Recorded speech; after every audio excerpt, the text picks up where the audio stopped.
हाय दोस्तों, आप सभी लोग कैसे हैं। हम उम्मीद करते हैं आप सभी लोग बहुत ही अच्छे होंगे और आप लोगों की तैयारी भी बहुत ही अच्छी चल रही होगी। दोस्तों, सुपर MS 91 यह करंट अफेयर का अपना क्लास शुरू कर रहा है, जिसके अंतर्गत हम कंटिन्यू अपने करंट अफेयर के पूरे 800 क्वेश्चनों का संकलन करते हुए अध्ययन करेंगे और जो भी यूपी पुलिस में की परीक्षाओं में प्रश्न पूछेंगे उससे संबंधित सारे प्रश्नों का अध्ययन किया जाएगा।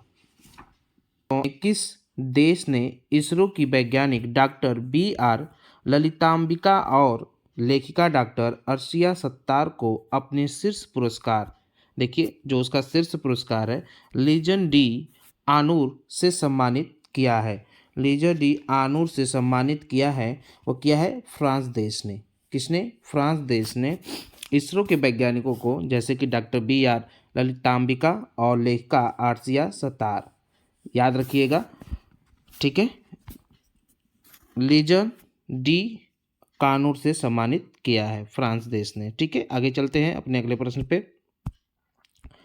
हमारा अगला प्रश्न है कि हाल ही में भारतीय रेलवे ने हाथियों को बचाने के लिए किस नाम से स्वदेशी प्रणाली लॉन्च किया है। स्वदेशी प्रणाली लॉन्च किया है, किस नाम से लॉन्च किया है यह?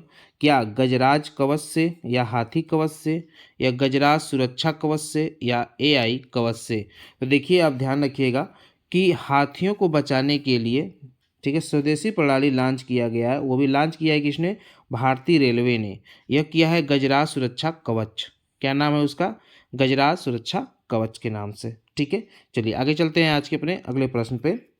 अगला प्रश्न है हमारा कि R वैशाली के भाई का नाम क्या है, जो हाल ही में विश्व की पहली भाई बहन, ध्यान रखिएगा, भाई बहन ग्रैंड मास्टर जोड़ी बने हैं। ठीक है, भाई बहन ग्रैंड मास्टर जोड़ी बने हैं। यह R प्रज्ञानंद। कौन है? R प्रज्ञानंद। चलिए चलते हैं अगले प्रश्न पे।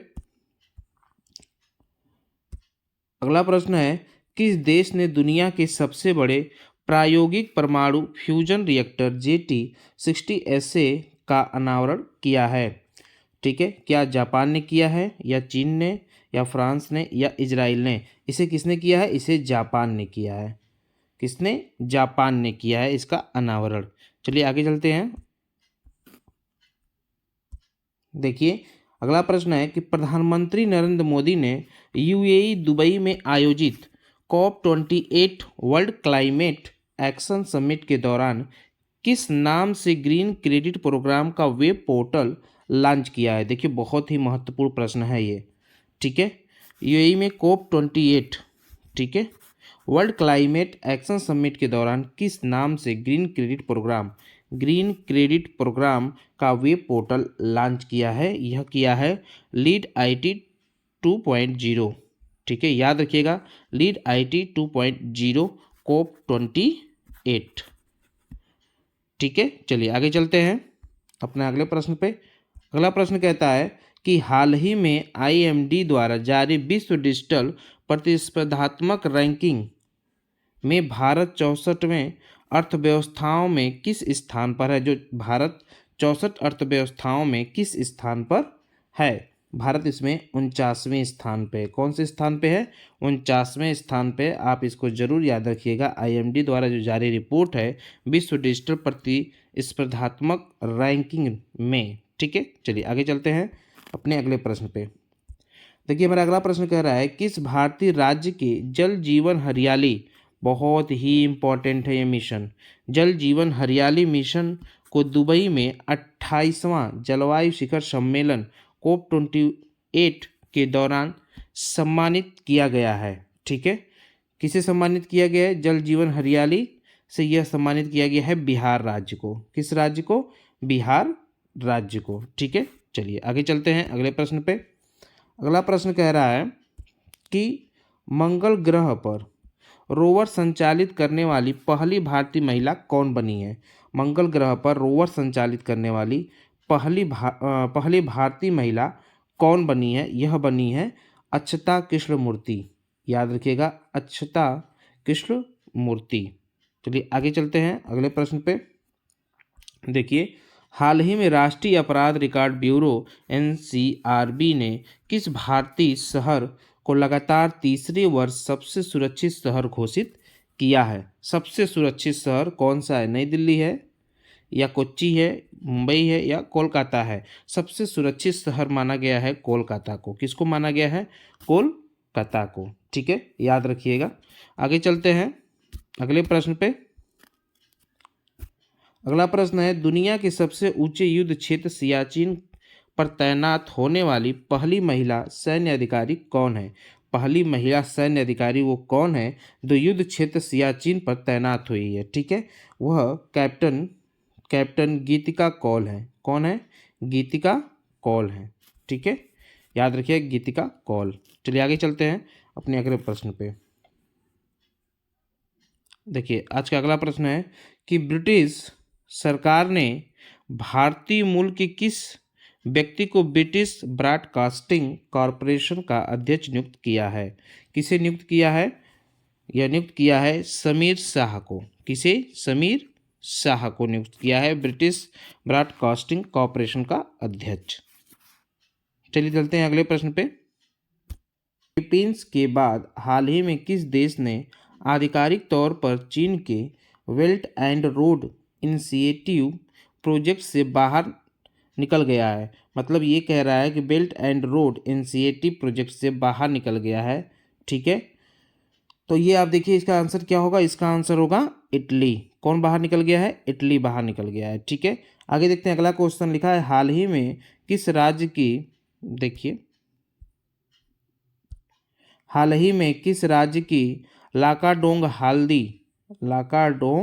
हल्दी का भौगोलिक संकेत जीआई टैग मिला है? जीआई टैग मिला है मेघालय राज्य को। किस राज्य को? मेघालय राज्य को। आप जरूर याद रखिएगा, ये इम्पोर्टेंट है। ठीक है, लाकाडोंग हल्दी जीआई टैग मिला है मेघालय राज्य को। अगला देखिए, अगला जो प्रश्न है कि हाल ही में अनुमुला रेवत रेड्डी ने किस राज्य के मुख्यमंत्री के रूप में शपथ लिया है? किस राज्य के मुख्यमंत्री के रूप में इन्होंने शपथ लिया है? तेलंगाना। किस राज्य के? तेलंगाना राज्य के। ठीक है, मुख्यमंत्री के रूप में शपथ लिया है रेवंत रेड्डी, अनुमुला रेवंत रेड्डी। चलिए आगे चलते हैं आपके अगले प्रश्न पे। गूगल ने किस नाम से अपना सबसे बड़ा सबसे अधिक क्षमता वाला एआई मॉडल लॉन्च किया है? देखिए सबसे इम्पोर्टेंट है, सबसे बड़ा और सबसे अधिक क्षमता वाला एआई मॉडल लॉन्च किया है। यह किया है जेमिनी। किस नाम से? जेमिनी नाम से। ठीक है, चलिए आगे चलते हैं। अगला क्वेश्चन लिखा है, टाइम मैगजीन ने 2023 का पर्सन ऑफ द ईयर किसे चुना है? देखिए बहुत ही इंपॉर्टेंट है, टाइम मैगजीन ने the person of the year किसे चुना है? ठीक है, नरेंद्र मोदी जी को या जो बाइडेन को या सैम अल्टमैन को या टेलर स्विफ्ट को? किसे चुना है? ठीक है, यह चुना है टेलर स्विफ्ट को। चलिए आगे चलते हैं अगले प्रश्न पे। अगला प्रश्न क्या है कि नीति आयोग द्वारा जारी अक्टूबर माह के आकांक्षी जिला प्रोग्राम एडीपी की डेल्टा रैंकिंग में पहला स्थान किस जिला को मिला है? डेल्टा रैंकिंग में किसे पहला स्थान मिला है? ओडिशा के रायगढ़ को। ओडिशा के रायगढ़। ठीक है, उड़ीसा के रायगढ़ को क्या मिला है? पहला स्थान मिला है। आगे चलते हैं, अगला प्रश्न है, दुबई में COP28 के दौरान जारी जलवायु परिवर्तन प्रदर्शन सूचकांक में भारत को किस स्थान पर रखा गया है? भारत को कौन से स्थान पर रखा गया है? 7वें स्थान पर रखा गया है। बहुत ही इम्पोर्टेंट है, COP28 के अंतर्गत भारत को किस स्थान पर रखा गया है? 7वें स्थान पर जलवायु परिवर्तन प्रदर्शन सूचकांक के अंतर्गत। ठीक है, चलिए आगे चलते हैं। आपका अगला प्रश्न, मिजोरम के नए मुख्यमंत्री बने लालदुहोना का संबंध किस पार्टी से है? देखिए लालदुहोना का संबंध किस पार्टी से है? ठीक है, यह पार्टी वहाँ का क्षेत्रीय पार्टी है, जोराम पीपुल्स मूवमेंट। मतलब कि यह जो मुख्यमंत्री बने हैं मिजोरम की वहाँ क्षेत्रीय पार्टी है जिसका नाम है पार्टी का जोराम पीपुल्स मूवमेंट, उसके मुख्यमंत्री बने जिनका नाम है लालदुहोना। ठीक है, आगे चलते हैं अपने अगले प्रश्न पे। हमारा अगला प्रश्न है, हाल ही में केंद्रीय वित्त मंत्री निर्मला सीतारमण ने आंध्र प्रदेश में अपनी तरह के पहले भव्य संगीत समारोह कृष्णवेणी संगीता निरंजनम का उद्घाटन कहाँ किया है? यह उद्घाटन उन्होंने कहाँ किया है? विजयवाड़ा में किया है। कहाँ किया है? विजयवाड़ा में किया है। चलिए आगे देखते हैं अगला प्रश्न। अगले वर्ष 2024 में होने वाले संयुक्त राष्ट्र जलवायु सम्मेलन COP29, अभी 28 हुआ था, अब 29 होगा, का मेजबानी देश कौन बना है? कौन इसकी मेजबानी करेगा? इसकी मेजबानी करेगा बाकू। ठीक है, कौन करेगा? बाकू, अजरबैजान में है। बाकू कहाँ है? अजरबैजान। चलिए आगे चलते हैं आज के अगले प्रश्न पे।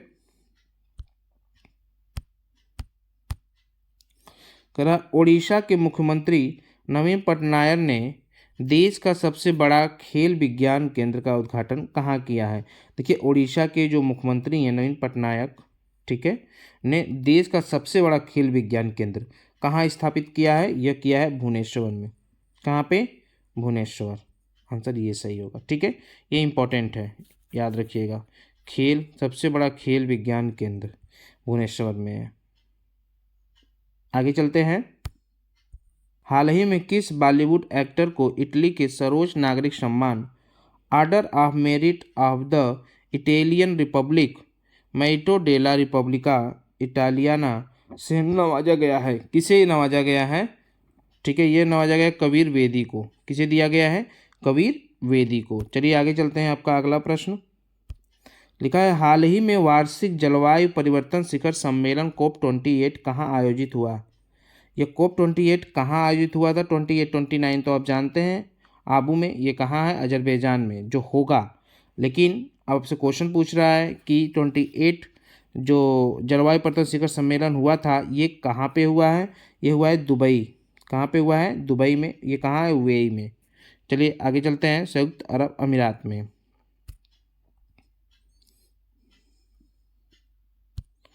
लिखा है, हाल ही में डॉक्टर मोहन यादव किस राज्य के 19वें मुख्यमंत्री बने हैं? मोहन यादव 19वें मुख्यमंत्री बने हैं। किस राज्य के बने हैं? आप सबको ये तो पता ही होगा, मध्य प्रदेश के। ठीक है, चलिए आगे चलते हैं।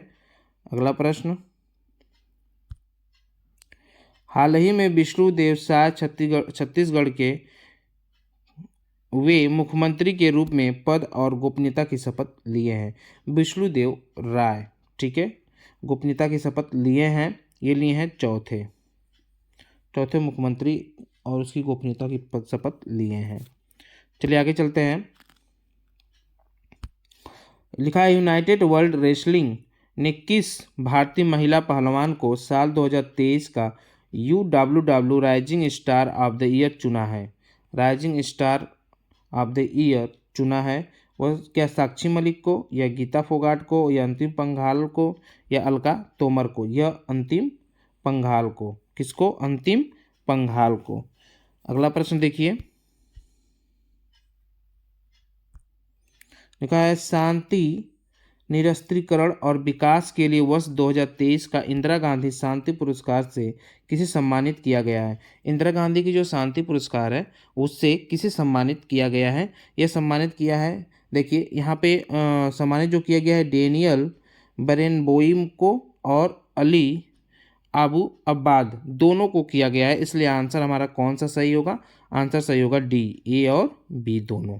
ठीक है, इनको भी किया गया है, डेनियल बरेनबोइम में और अली अबू अब्बाद को, दोनों को किया गया है। ठीक है, चलिए आगे चलते हैं अपने अगले प्रश्न पे। अगला प्रश्न हमारा क्या कहता है?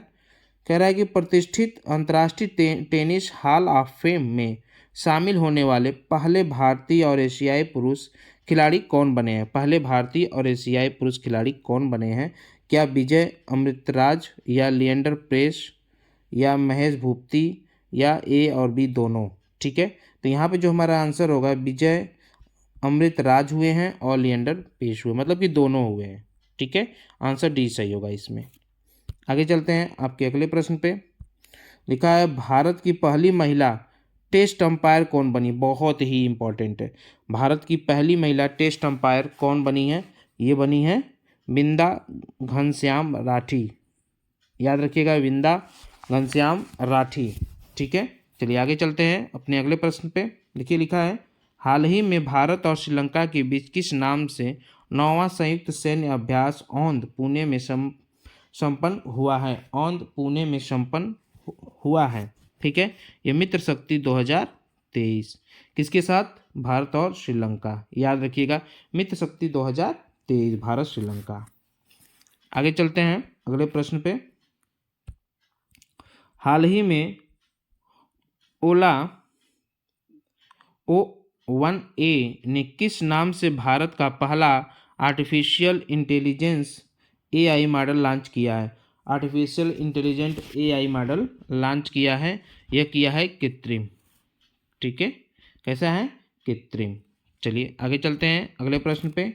अगला प्रश्न देखिए लिखा है, गोवा में 54वां भारतीय अंतर्राष्ट्रीय फिल्म महोत्सव में भारतीय सिनेमा में योगदान के लिए विशेष मान्यता पुरस्कार से किसे सम्मानित किया गया है? मान्यता पुरस्कार से किसे सम्मानित किया गया है? इसमें माधुरी दीक्षित को सम्मानित किया गया है। किसे सम्मानित किया गया है? माधुरी दीक्षित को। चलिए आगे चलते हैं अगले प्रश्न पे। अगला प्रश्न है, देखिए ध्यान से, कि हाल ही में प्रधानमंत्री नरेंद्र मोदी ने किस शहर में दुनिया के सबसे बड़े ऑफिस कॉम्प्लेक्स का उद्घाटन किया है? ऑफिस कॉम्प्लेक्स का उद्घाटन किया है, ये किया है सूरत में। कहाँ किया है? सूरत में किया है। ठीक है, चलिए आगे चलते हैं आपके अगले प्रश्न पे। ICC पुरुष एक दिवसीय विश्व कप 2023 के में प्लेयर ऑफ द टूर्नामेंट किसे दिया गया? देखिए 2023 का जो एक दिवसीय विश्व कप हुआ था उसमें प्लेयर ऑफ द टूर्नामेंट किसे दिया गया था? आप सभी जानते होंगे, विराट कोहली को। किसे दिया गया था? विराट कोहली को दिया प्लेयर ऑफ द टूर्नामेंट। चलिए अगला प्रश्न देखिए, मिस यूनिवर्स 2023 का खिताब जीतने वाली सेनियस पलाशियो किस देश की हैं? देखिए बहुत इंपॉर्टेंट है, ये क्वेश्चन पूछ सकता है। देखिए पहले कौन जीता था मिस यूनिवर्स? सेनिस प्लासियो किस देश की ये हैं? ठीक है, ये हैं निकारागुआ। किस देश की हैं? निकारागुआ। याद रखिएगा इसे। आगे चलते हैं आज के अपने अगले प्रश्न पे। किस तिथि को भारत की GDP पहली बार $4 ट्रिलियन के पार पहुंचा है? किस तिथि को $4 ट्रिलियन के पास पहुंचा है? यह पहुंचा है 18 नवंबर 2023 को। ठीक है, 18 नवंबर 2023 को 4 ट्रिलियन पहुंचा है। ठीक है, चलिए आगे चलते हैं अपने अगले प्रश्न पे। हमारा अगला प्रश्न है कि शिपिंग लागत में कमी लाने और उत्सर्जन में कटौती हेतु ship to ship LNG transfer करने वाली दुनिया की पहली कंपनी कौन बनी है? दुनिया की पहली कंपनी गेल बनी है।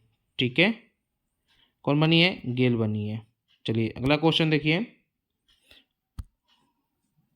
ODI के इतिहास में 50 तक बनाने वाले दुनिया के पहले बल्लेबाज कौन बने हैं? बहुत ही इंपॉर्टेंट है, आप सभी जानते हैं, विराट कोहली 50 तक मार लिए। ठीक है, वनडे में। चलिए आगे चलते हैं आपके अगले प्रश्न पे।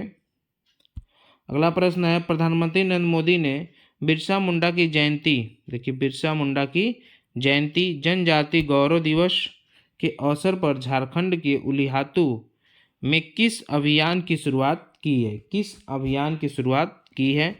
ऑप्शन में देखिए, PM वंचित विशेष जनजाति समूह विकास मिशन, प्रधानमंत्री जनजाति आदिवासी न्याय महाअभियान, PM आदिवासी पोषण योजना। तो किसके अंतर्गत? यहाँ देखिए ये सही है इसके अंतर्गत, और ये सही है प्रधानमंत्री जनजाति आदिवासी न्याय महाअभियान। तो आंसर कौन सा सही होगा? डी। कौन सा? A और B दोनों सही होगा। तो चलिए आंसर हमारा D हो जाएगा। चलिए आगे चलते हैं अपने अगले प्रश्न में देखते हैं। माउंट एवरेस्ट के सामने 21,500 फुट की ऊंचाई से छलांग लगाने वाली दुनिया की पहली महिला कौन बनी है? दुनिया की पहली महिला कौन बनी है? शीतल महाजन। कौन बनी है? शीतल महाजन। ये कहाँ की हैं? भारत की हैं। अगला प्रश्न देखिए, लिखा है, हाल ही में किस स्वदेशी मिसाइल ने एक साथ 4 लक्ष्यों को भेदने की क्षमता प्रदर्शित कर ऐसा करने वाला भारत का पहला देश बना है? भारत का कौन सा देश बना है? पहला देश बना है भारत पहला देश बना है। उसमें भारत पहला देश बना है। ठीक है, कौन सी वो स्वदेशी मिसाइल है, उसका नाम क्या है? उसका नाम है आकाश। इसमें भारत पहला देश बना है। चलिए आगे देखिए आपका अगला प्रश्न। आईसीसी के हॉल ऑफ फेम में शामिल होने वाली पहली भारतीय महिला क्रिकेटर कौन बनी है? पहली भारतीय महिला क्रिकेटर कौन बनी? हरमनप्रीत कौर बनी है, स्मृति मंदाना बनी, मिताली राज बनी है, या डायना एडुलजी बनी है? कौन बना है? ये बनी है डायना एडुलजी। ठीक है, आईसीसी के हॉल ऑफ फेम में शामिल होने वाली पहली भारतीय महिला क्रिकेटर। चलिए आगे चलते हैं आपके अगले प्रश्न पे। अगला प्रश्न है, किस भारतीय शहर में एक ही स्थान पर एक साथ 22 लाख से अधिक दीपक जलाने का एक नया रिकॉर्ड बनाया गया है?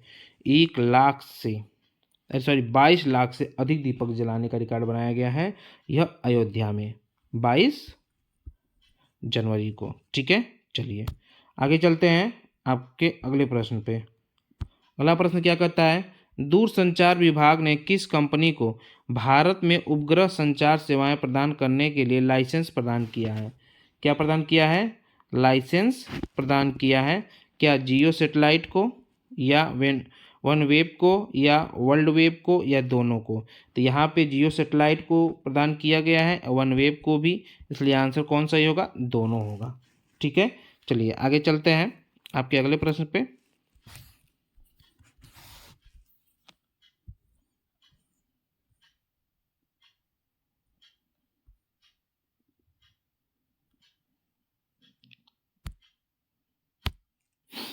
हाल ही में पीएम मोदी ने वाराणसी में एक भाषण में वास्तविक समय में अनुवाद के लिए भारत सरकार द्वारा विकसित किस एआई भाषा उपकरण का उपयोग किया है? एआई भाषा उपकरण का उपयोग किया है, वह किया है भाषिणी। किस? भाषिणी भाषा का उपयोग किया है। आगे चलते हैं अपने अगले प्रश्न पे। आज हम केवल 50 प्रश्न करेंगे। ठीक है दोस्तों, लिखा है, श्रीलंका ने कोलंबो में बन रहे अडानी पोर्ट टर्मिनल प्रोजेक्ट में किस देश ने $553 मिलियन का निवेश करने की घोषणा किया है? किस देश ने किया है? अमेरिका ने किया है। $553 मिलियन निवेश की योजना के लिए। ठीक है, इतना निवेश करेगा। चलिए आज का हमारा अंतिम प्रश्न देख लीजिए।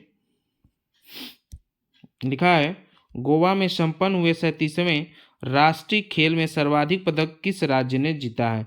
सर्वाधिक पदक किस राज्य ने जीता है? ये जीता है महाराष्ट्र ने। दोस्तों आज केवल 50 ही प्रश्न है, कल से हम 100 प्रश्नों का एक संकलन करेंगे और इसी तरह हम पूरी तरीके से 10 वीडियो में पूरा अपना हम करंट अफेयर कंप्लीट कर लेंगे। बस आप इसको एक बार देख लीजिएगा जिससे कि आपका रिवीजन हो जाएगा। चलिए दोस्तों आज के लिए इतना ही, धन्यवाद।